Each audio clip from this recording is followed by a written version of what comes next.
Larry is one of the most intelligent, vivacious, caring people that I ever met in my life. Strong, dynamic, a great friend. He was just a very bright guy. Went to MIT, got an undergraduate degree in chemical engineering, got his MBA, pilot's license, glider pilot's license, instrument rating, scuba diver, spoke Spanish fluently. No one could have ever predicted that my father would be the man that he is today. Larry took a job. We moved to Columbus, Indiana, and we were there a very short amount of time and met Susan, and in the middle of our planning, we moved. Larry's boss had been named president of Union Pacific Railroad, and he'd offered Larry a position, so I followed them to Omaha, and we continued our financial planning. They had a cafeteria plan that was available to their employees, and it was a pool of money and a list of benefits the employee could choose from. So Larry and Francie and I incorporated what we were doing on their financial plan to take advantage of the employee benefits that were available. As part of that financial plan, we had identified that he needed disability insurance. I remember I brought home a progress report and put it on the table, and he had to sign it, and I noticed his hand trembling. Then we began testing, and then it was diagnosed as Parkinson's. The things that took its toll were he couldn't play soccer with the children.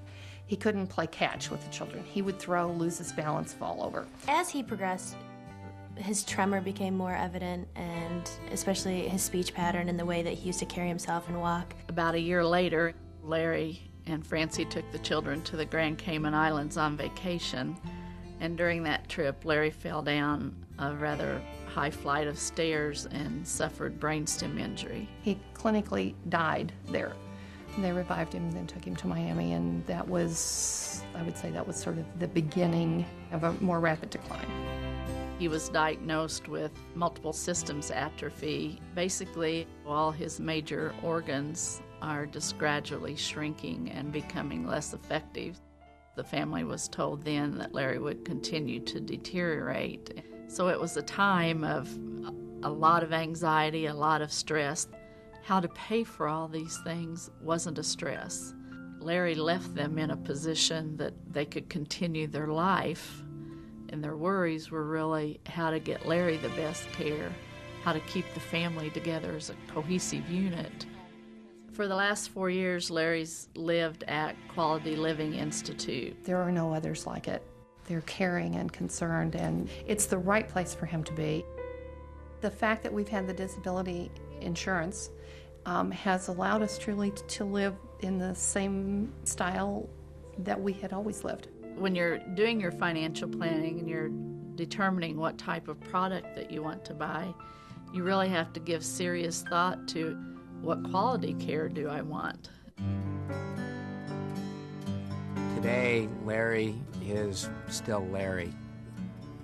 Unfortunately, most of it is inside. Cognitively, he's all there. He's 100% there. And he's the man he was. Just physically, he can't do it.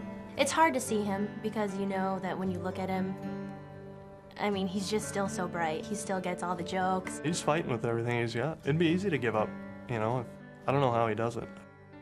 You know, our family is proof that life insurance, disability insurance isn't a waste of money or a waste of time.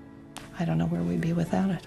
He has been fighting for 8 years, and all the doctors said, you know, maybe 3 to 5, but, you know, really probably closer to 3. They just didn't know him very well.